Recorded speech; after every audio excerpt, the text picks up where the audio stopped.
I was an American Peace Corps volunteer in South India, and so I listened to a lot of my favorite rock and roll tunes until I couldn't stand them anymore. And then I started listening to All India Radio.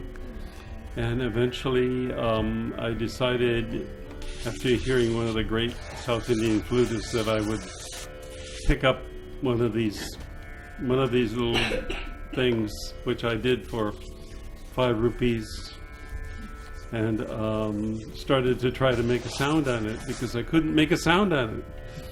So I found a teacher, and then I found another teacher, and gradually I just kept playing it. I couldn't somehow stop playing it, you know. And eventually I went back to the USA, and I attended Wesleyan University in Middletown, Connecticut, where they studied with T. Vishwanathan, who was one of the he's an eminent flute player, and I studied with him for 5 years.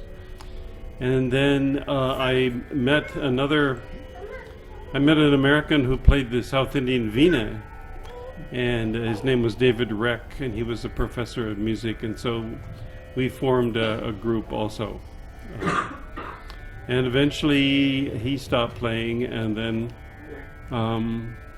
I found Joel, and we started playing together, trying to discover how we could do Jugalbandi and what we could learn from each other.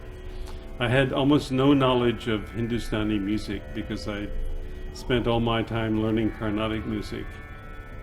So it's been a really interesting few years, and I've enjoyed it a lot, you know. So just so you know, obviously it's 8-hole flute, not a 6-hole flute, and this flute was a little more expensive. It cost me 350 rupees, actually. Times change. Times change.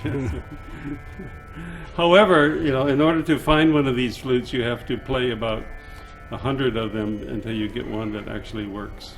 So I bought this flute and I gave it to a friend of mine who decided not to play it, and I put it in my Elmira, and then one day, dissatisfied with the fact that I couldn't find a flute that was actually in the key of D, I picked this up one at random and found out that it was actually in tune.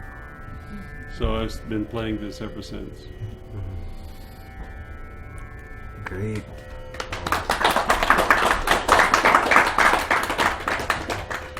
That's great.